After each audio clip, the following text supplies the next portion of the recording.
Baik, saya akan mulai. Bismillahirrahmanirrahim. Alhamdulillahirrabbilalamin. Wassalatu wassalamu ala asrofil anbiya'i wal mursalin Sayyidina Muhammadin wa ala alihi wa sahbihi ajma'in. Amma ba'du. Assalamualaikum warahmatullahi wabarakatuh. Salam sejahtera bagi kita semua. Om Swastiastu, Namo Buddhaya, salam kebajikan.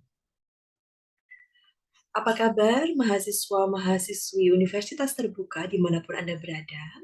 Semoga selalu dalam kondisi yang sehat walafiat dan selalu dalam perlindungan Tuhan Yang Maha Esa.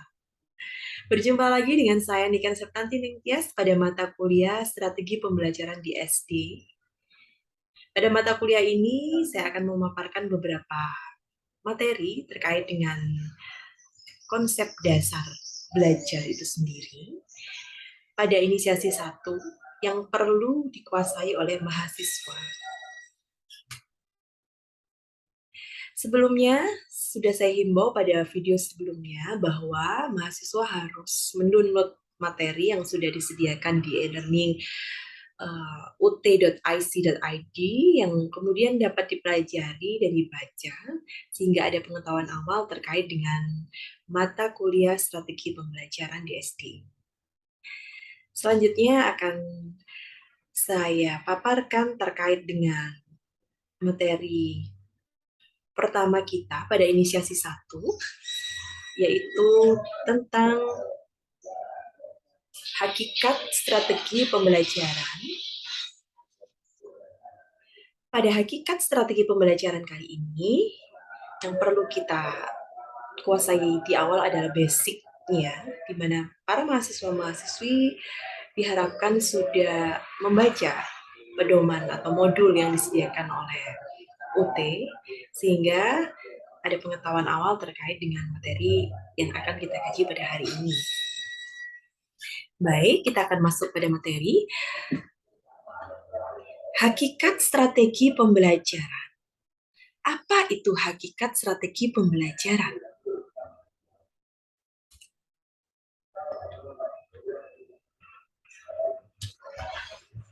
Kontennya apa saja? Yang pertama, konsep dan prinsip belajar dan pembelajaran. Yang kedua, perbedaan pendekatan, strategi, metode, dan teknik pembelajaran.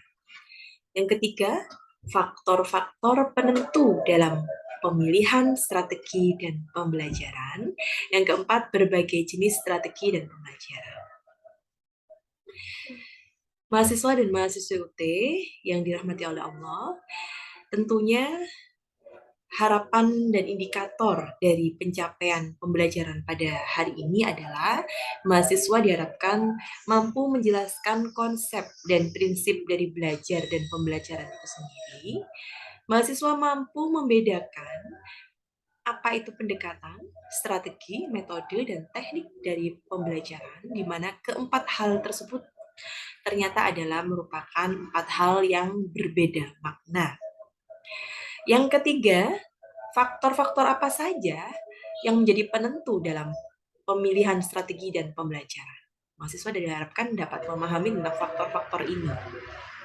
Kemudian yang keempat adalah mahasiswa diharapkan dapat memahami tentang berbagai jenis strategi pembelajaran dan tentunya strategi pembelajaran yang relevan yang digunakan pada kurikulum Merdeka Belajar di tahun 2022 ini.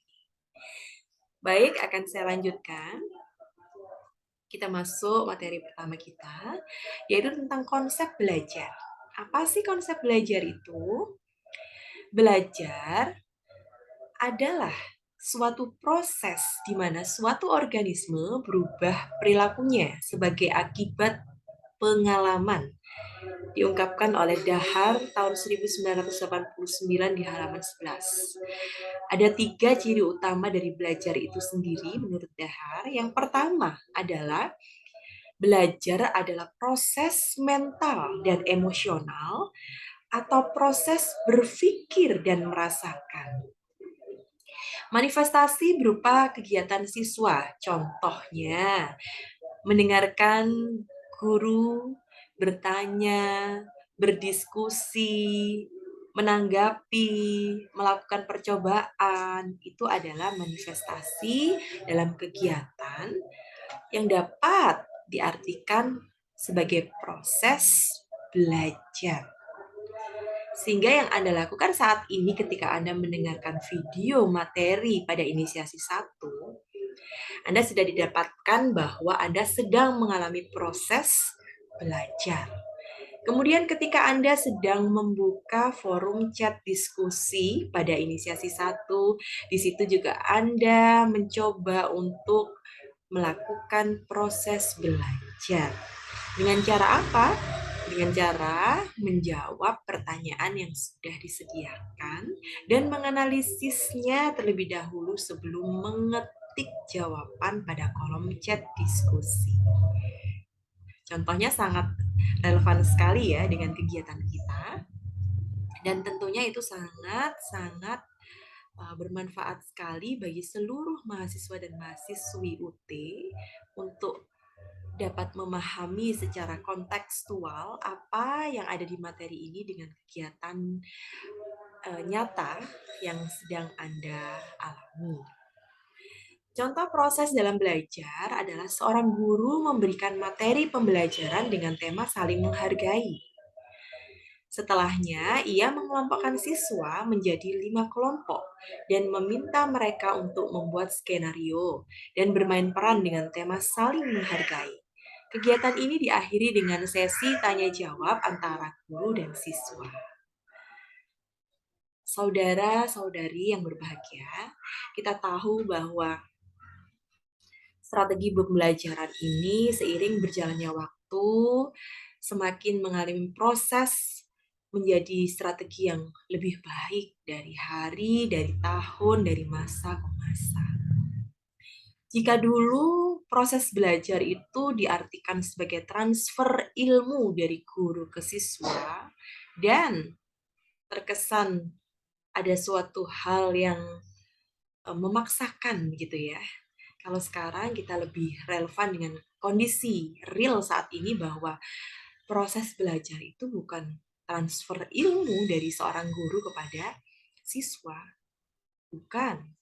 Tapi bahwa proses belajar itu proses yang harus dilakukan oleh seorang guru dan seorang peserta didik, lebih dari seorang peserta didik maksud saya, untuk mencapai proses pembelajaran yang bermakna dan menyenangkan.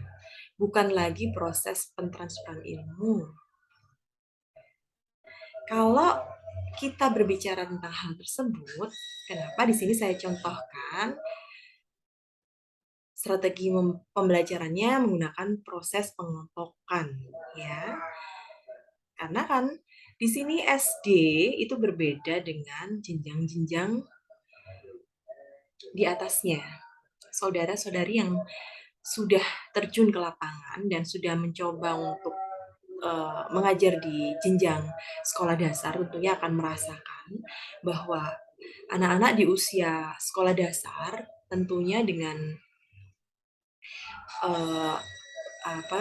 treatment khusus gitu ya, tidak bisa kita samakan dengan peserta didik di jenjang SMP dan SMA karena treatmentnya ini harus lebih ekstra di anak jenjang SD. Contohnya tadi, mengelompokkan dulu menjadi 5 kelompok. Kenapa tidak langsung aja dijelaskan gitu materi pembelajaran tentang tema saling menghargai? Anak-anak, menghargai adalah bla bla bla bla. Apakah bisa diterima oleh seorang murid atau bahkan seluruh murid yang ada di dalam kelas dengan cara yang seperti itu? Saya rasa kurang bisa diterima. Karena apa? Karena kita memaksakan pengetahuan untuk masuk ke ranah kognitif peserta didik, tidak melalui proses yang bermakna dan menyenangkan. Jika itu dilakukan dengan proses yang bermakna dan menyenangkan, maka itu akan lebih mudah masuk ke ranah kognitif mereka dan tentunya akan tersimpan pada memori jangka panjang jauh lebih lama. Seperti itu. Kita lanjutkan. Yang kedua, hasil belajar berupa perubahan tingkah laku. perilaku, pengetahuan, keterampilan, atau penguasaan nilai, sikap. Pengetahuan kita sebutnya kognitif, keterampilan kita menyebutnya psikomotorik, dan penguasaan nilai dan sikap kita menyebutnya afektif. Sehingga hasil belajar itu harus masuk ke dalam 3 ranah ini. Bagaimana dikatakan strategi tersebut berhasil? Strategi tersebut berhasil apabila indikator-indikator yang sudah dirumuskan sebelumnya itu tercapai. Termasuk indikator penilaian 3 faktor yang saya sebutkan baru saja. Bagaimana caranya mengindikasi bahwa itu berhasil? Ada perubahan value dari perilaku yang kemudian dirasa kurang, kemudian ada perubahan value di situ dengan nilai yang lebih baik dari apa yang sudah diamati oleh seorang guru kepada peserta didiknya. Pengetahuan bisa kita ambil dari tes di akhir, dari pretest dan post-test. Pengetahuannya kita ukur di awal seperti apa, kita lakukan pretest terlebih dahulu, kemudian setelah dilakukan treatment, kemudian kita tes kembali. Kemudian untuk keterampilan bagaimana? Keterampilan juga bisa dilihat dari bagaimana siswa tersebut melakukan proses pembelajaran dari awal dan akhir, dan bagaimana cara mereka untuk menjawab pertanyaan, bagaimana cara mereka untuk melakukan kegiatan pembelajaran tersebut, boleh melalui pengamatan, hasil kelompok, ataupun tes. Seperti itu. Kemudian kognitif, cara menjelaskan cara, contoh ya, ini adalah cara menjelaskan cara menggosok gigi yang benar, beserta manfaatnya. Psikomotorik bisa dicontohkan dengan memeragakan cara menggosok gigi yang benar. Afektif bisa diperagakan dengan menyadari pentingnya menggosok gigi. Nah, jadi kenapa kemarin itu sempat juga di beberapa MI atau SD di sekitar wilayah tempat tinggal saya itu ada demonstrasi terkait dengan hal ini, yaitu gosok gigi. Ya, kemudian siswa atau peserta didik itu diberi form kecil seperti itu yang kemudian wajib diisi setiap hari oleh kedua orang tuanya, yang kemudian difoto, distorkan melalui WA setiap hari. Jadi ketahuan mereka gosok gigi nggak hari itu. Ada nggak perubahan afektif gitu, perubahan sikap dari seorang peserta didik yang sudah diberikan treatment oleh gurunya di sekolah, apakah mereka menerapkan hal tersebut ketika berada di rumah. Salah satu contohnya dengan cara seperti itu. Kita lanjutkan. Konsep belajar. Di sini dicontohkan konsep belajar di sini adalah membuat bangun ruang ya. Jadi belajar adalah mengalami adanya interaksi antara individu dan lingkungannya. Jadi di situ mereka melakukan gitu, doing ya, learning by doing. Kemudian mendengarkan penjelasan guru. Kemudian di situ ada proses pengamatan terhadap makhluk hidup atau tanaman. Manakah kegiatan belajar yang merupakan pengalaman langsung? Kira-kira yang mana pengalaman langsung? Jadi di situ dicontohkan mendengarkan penjelasan guru, pengamatan terhadap makhluk hidup atau tanaman, membuat bangun ruang. Ini bisa Anda diskusikan di forum diskusi nanti. Kira-kira konsep belajar yang paling kontekstual itu yang mana? Kita lanjutkan. Prinsip belajar.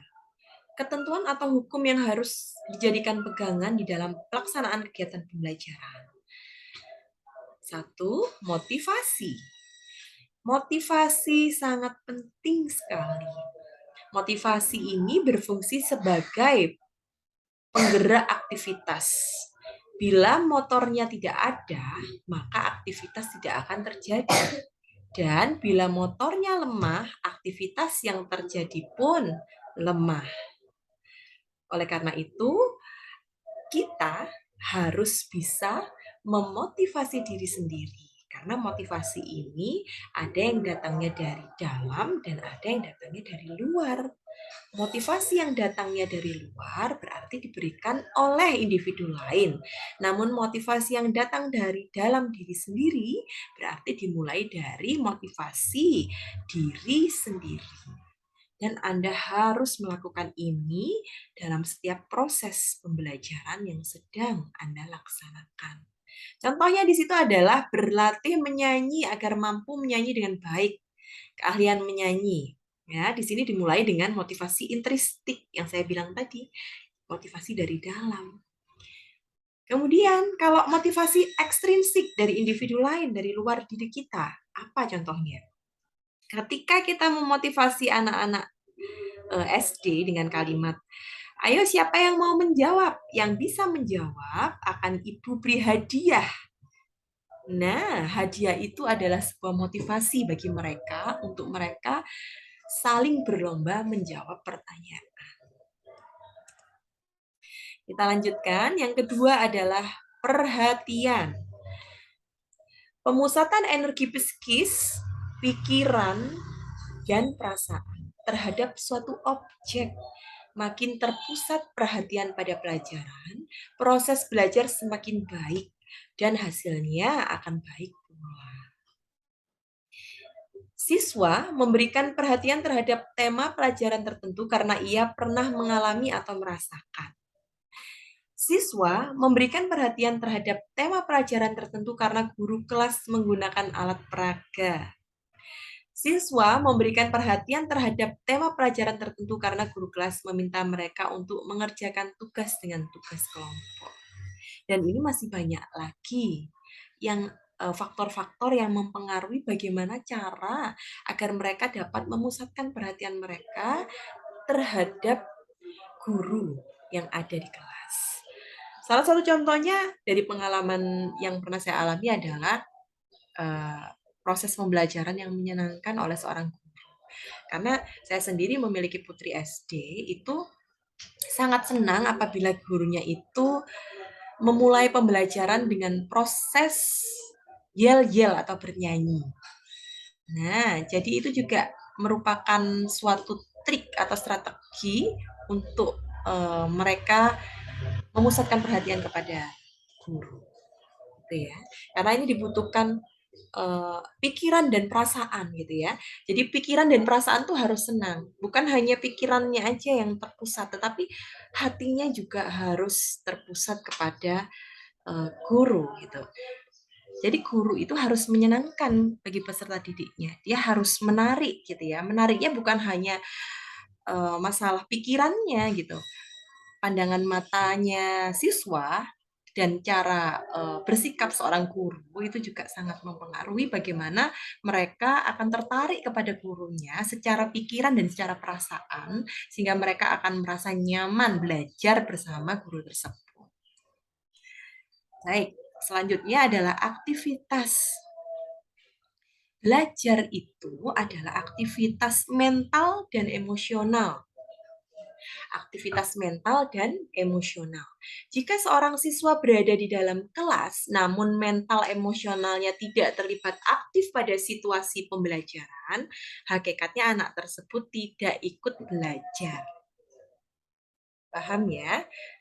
Nah, seperti itu. Jadi, aktivitas mental dan emosionalnya itu harus masuk ke dalam ranah pembelajaran. Ada kan Bapak Ibu ya, pernah tidak punya siswa yang ketika belajar di kelas, siswanya tersebut ikut pembelajaran di kelas ikut, tapi pikirannya itu mungkin tidak fokus pada pembelajaran, dia sedang melamun begitu, dia melakukan demonstrasi, dia ikut menulis. Mungkin ada permasalahan yang sedang dia hadapi di rumah, pikiran yang sedang dia pikirkan, sehingga dia tidak bisa fokus pada proses pembelajaran pada hari itu. Nah, ini yang dikatakan bahwa aktivitas mental dan emosional si anak tersebut tidak masuk ke ranah pembelajaran. Sehingga anak tersebut tidak dapat dikatakan ikut belajar. Nah, sehingga bagaimana seorang peserta didik di kelas itu kita harus paham karakteristiknya. Sebagai seorang guru kita harus paham bagaimana karakteristik peserta didik kita. Kita harus memahami sehingga nanti ketika ada sesuatu hal yang kurang tidak sesuai begitu ya dengan hari-hari biasanya, si Randy yang biasanya aktif banget gitu, kemudian tiba-tiba ngelentur dan sebagainya, mungkin dia sedang sakit atau mungkin ada sesuatu hal yang uh, mengganggu pikiran dan hatinya, perlu kita komunikasikan. Kenapa peserta didik kita sedang mengalami hal tersebut? Baik, di sini dicontohkan ada kegiatan demonstrasi Bapak Ibu ya. Di situ ada kewajiban seorang guru untuk menyusun aktivitas atau metode pengajaran yang mampu membuat siswa ikut serta dalam memahami sebuah materi. Nah, jadi kita harus betul-betul memastikan bahwa peserta didik itu betul-betul ikut seutuhnya secara mental dan emosional dalam proses pembelajaran. Selanjutnya tentang prinsip belajar. Prinsip belajar ada balikan dan ada perbedaan individual. Balikan di sini merupakan respon yang diberikan oleh guru atas hasil belajar siswa. Contoh, ketika siswa melakukan kesalahan atau pengerjaan tugas, maka seorang guru menunjukkan dan menjelaskan kepada siswa tersebut letak kesalahannya. Kemudian meminta siswa tersebut untuk memperbaiki.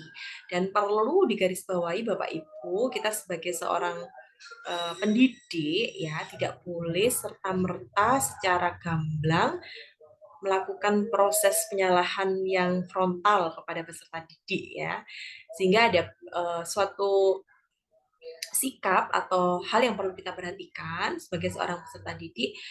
Kalaupun pekerjaannya itu salah, maka kita tidak boleh langsung menjudgment kesalahannya tersebut, tetapi kita harus menggunakan bahasa yang jauh lebih lembut dan halus. Hal ini supaya tidak merusak mental dan emosional peserta didik yang sudah secara antusias belajar, tapi dia belum bisa mencapai indikator-indikator yang sudah ditentukan. Sehingga nanti treatmentnya pun harus dilakukan secara khusus terhadap peserta didik yang seperti itu. Namun, perlu ditegaskan dan garis bawahi, tidak boleh menggunakan kalimat yang frontal pada peserta didik untuk melakukan proses penyalahan pekerjaan tugas ya. Jadi kita harus menggunakan kalimat yang lebih soft gitu ya. Oh ini sudah benar tapi kurang betul. Atau jangan menggunakan kalimat salah ya begitu. Mungkin itu akan membuat mereka hilang mood ya, kalau anak zaman sekarang itu mood-moodan saudara-saudari sekalian, sehingga itu yang harus kita jaga secara mental dan emosional dari peserta didik. Baik, selanjutnya adalah perbedaan individual. Belajar merupakan proses mental dan emosional terjadi secara individual.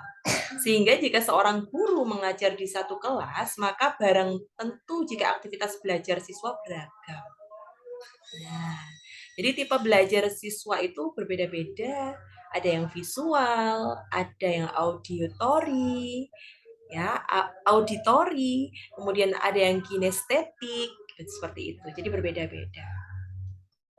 Ada yang siswa itu ketika hanya melihat saja, dia akan paham dengan apa yang dimaksud oleh gurunya. Ada yang siswa tersebut, selain melihat, dia juga harus mendengar, baru dia akan paham. Begitu. Tapi ada beberapa siswa yang mereka harus melakukan move gerakan-gerakan tertentu gitu ya untuk dapat memasukkan informasi tersebut kepada ranah kognitif mereka. Jadi mereka akan paham dengan kinestetik gitu ya. Contohnya adalah seorang penghafal Quran yang saat ini mereka menghafalkan beberapa surat-surat pendek dengan gerakan-gerakan ya. dengan menghafalkan suratul Fatihah dengan gerakan Bismillahirrahmanirrahim gitu ya, yang melambangkan bahwa Allah Maha Pengasih lagi Maha Penyayang. Itu harus dilakukan dengan gerakan. Dan mereka baru akan memahami hal tersebut. Jadi berbeda-beda tentunya sebagai guru yang ada di kelas kita harus memperhatikan hal tersebut. Kemudian kemampuan panca indera, ada yang cepat menangkap, ada yang lambat. Ini saya pernah mengalaminya ketika saya menjelaskan tentang pembelajaran sains. Ada yang sekali dijelaskan mereka paham, tapi ada yang harus sampai 4 kali baru mereka paham. Kemudian latar belakang kehidupan orang tua. Ini juga mempengaruhi ya Bapak Ibu, saudara-saudari sekalian. Ini sangat dampaknya sangat besar menurut saya. Orang tuanya broken home, maka peserta didiknya pun akan mengalami hal yang seperti kurang kasih sayang dan sebagainya yang akan menjadi beban mental mereka. Dan tentunya ini akan mengganggu proses belajar mereka. Kemudian orang tua dengan latar belakang ekonomi yang baik dan orang tua dengan latar belakang ekonomi yang kurang, itu juga sangat berpengaruh. Karena terkadang ada beberapa peserta didik yang merasa insecure di kelasnya masing-masing ya, di kelasnya sendiri terhadap perbedaan tersebut. Dan kita harus meminimalisir perbedaan tersebut. Kemudian ada lagi penyakit yang diderita. Nah, ini juga harus diperhatikan oleh seorang guru gitu ya. Terutama peserta didik yang memiliki kelainan di pendengaran dan penglihatan. Ada beberapa peserta didik yang usianya masih SD tapi kacamatanya sudah tebal. Tentunya kita harus memperhatikan hal tersebut. Kalau dia duduk di belakang, tidak akan bisa melihat tulisan yang ada di papan. Sehingga kita harus memberikan kesempatan kepada mereka untuk duduk di tempat yang mereka bisa menangkap informasi dalam bentuk tulisan tersebut. Termasuk yang pendengarannya kurang. Ada beberapa anak yang memiliki kelainan sejak lahir, mereka bukan tunarungu, tetapi mereka memiliki kelainan pendengaran kurang gitu ya. Jadi kalau orang pada normalnya itu adalah 100%, mungkin si anak itu hanya memiliki pendengaran 60% pada telinga kanan atau telinga kirinya. Dan kita harus memahami hal tersebut sehingga di awal pembelajaran kita harus bertanya apakah ada yang sedang menderita penyakit seperti itu atau kita bisa konsultasi kepada orang tuanya seperti itu. Demikian penjabaran dari saya pada sesi 1 kali ini. Mudah-mudahan bermanfaat. Sampai berjumpa pada sesi selanjutnya. Jangan lupa untuk mengisi kolom chat diskusi. Jangan lupa untuk melakukan proses absensi pada web elearning.ut.ic.id di bagian week 1 pada sesi kehadiran.